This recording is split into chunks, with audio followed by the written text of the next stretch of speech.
هنا في سؤال بيقول the patient's son asked you about his father's diagnosis which is the most appropriate a response. يعني ابن حد سأل على والده، وجه السؤال ده قبل كده وقلنا ان هو في القواعد الميديكال ايثكس التقليدية هنا في الغرب، وان هو لازم يبقى فيه consent. فالإجابة المثلى هنا ان هو tell him that you have to take consent firstly من البيشنت. يمكن الكالتشر عندنا مختلفة، ولكن احنا بنتكلم على الطب كصورة عالمية. ان جنرال الاتجاه ان هو لازم فيه كونسنت عشان يبقى الدكتور يريليس المعلومات لفرد اخر. تقول لي ده ابنه، انا معاكم منطقي وكله، ولكن دي النظم هنا بتشتغل بهذا النظام. فهنا هو في الميديكال اثكس التقليديه العالميه ان هو البيشنت كونسنت ده مهم جدا عشان اريليس معلوماته لاي حد، فدي تعتبر حاجه confidential تماما. عندي بعد كده 55-year-old male with history of diabetes and hypertension presents to the emergency department with chest pain that started 1 hour ago. يعني chest pain مطول عن ربع ساعة، يعني الموضوع كده داخل في احتمالات infarction. 1 hour ده عدى النص ساعة يعني. and didn't resolve with nitrates. ده بيؤكد الموضوع داخل في حتة infarction مش مجرد angina عادية. ECG showed ST depression مش elevation، مش بتاع الانفاركشن يعني التقليدي. تروبونين كان elevated يبقى في انفاركشن. فايه حته الاس تي depressed دي هي دي اللي هنتكلم عنها which is the most likely diagnosis. هو باختصار الانفاركشن هي طالما البين الاسكيميك بين استمر اكتر من ساعه ولم يستجيب للنايتريتس، او اكتر من نص ساعه المفروض، واكتر ولم يستجيب للنايتريتس، elevated تروبونين ليفل تشخص انفاركشن.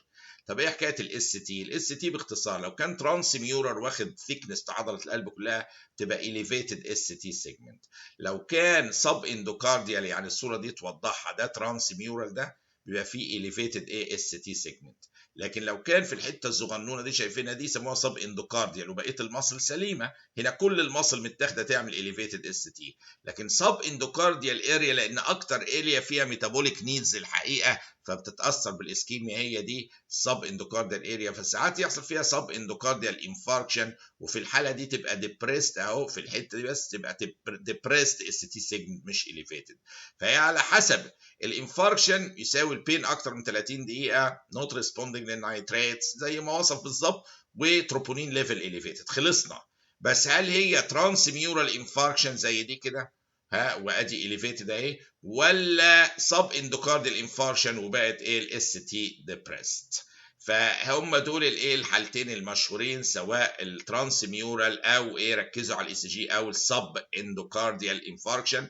فهنا حاله واضحه جدا ان هي نون اس تي اليفيشن مايوكارديال انفاركشن اللي هي السب اندوكارديال، يعني بيسموها نون اس تي اليفيشن، يعني دلعوها بقى كده بالاسم ده اللي هو ما فيهاش اس تي اليفيشن.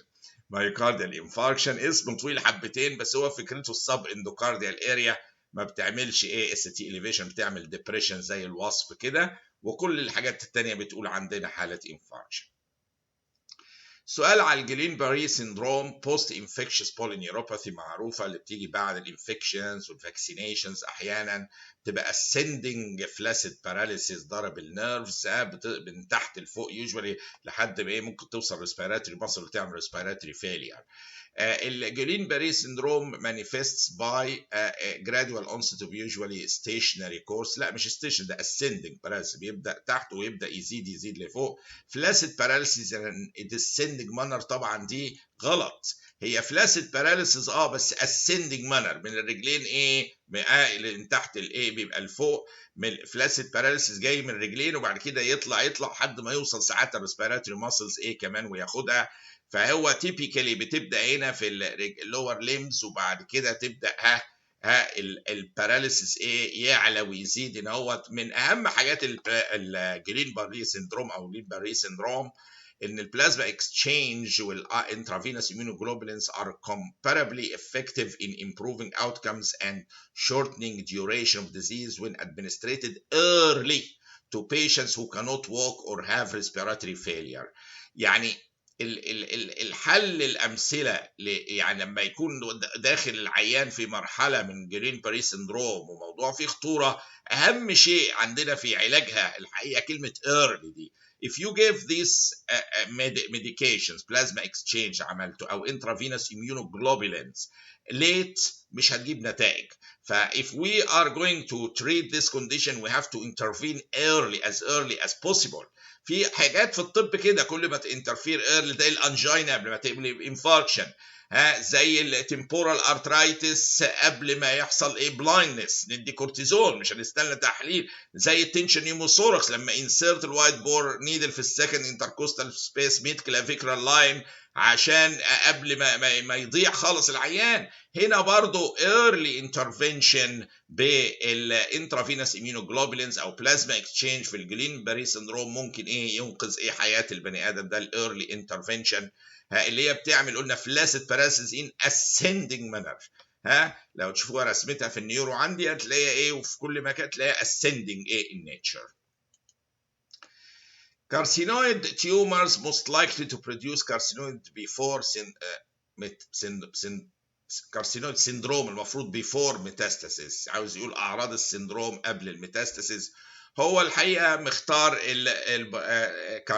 كارسينويد في البرونكاي وفي التيرمينال إيليوم، هي ممكن تيجي في أكتر من مكان ومنها الليفر.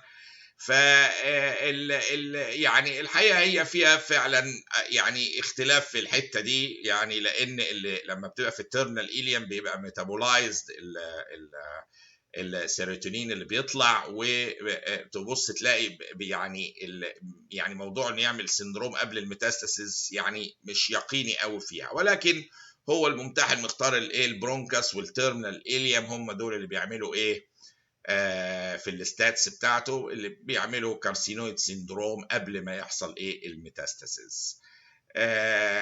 فهنا هو السندروم عامة دي عبارة عن ايه فيشيال فلاشنج وبرونكيال ازمة وديارية، ودي حالة كارسينويد سيندروم فيها فيشيال فلاشنج نتيجة زيادة السيروتونين من الارجنتيفين سيلز اللي بتكون ايه الكارسينويد سيندروم اللي في الكارسينويد تيومرز. ومن تشخيصها الجميل النهارده حاجة اسمها بوزيترون ايميشن توموجرافي، ده سنسيتيفيتي بتاعته 80% ل 100% والسبيسيفيسيتي من قرب 80 ل 100% فور ديتكتنج المالجنسي.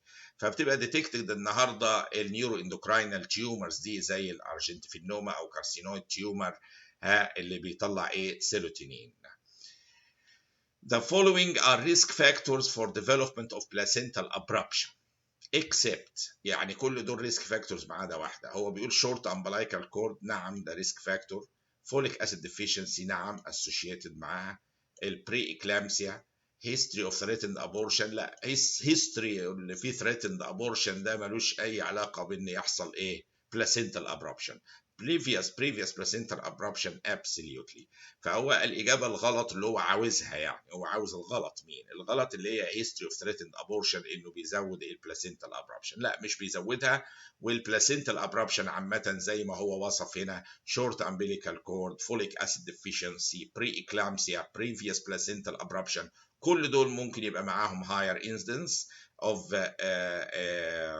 placental abruption، ولكن ان يحصل ايه history of threatened abortion ده ما يزودش، ملوش علاقه بموضوع placental ايه abruption.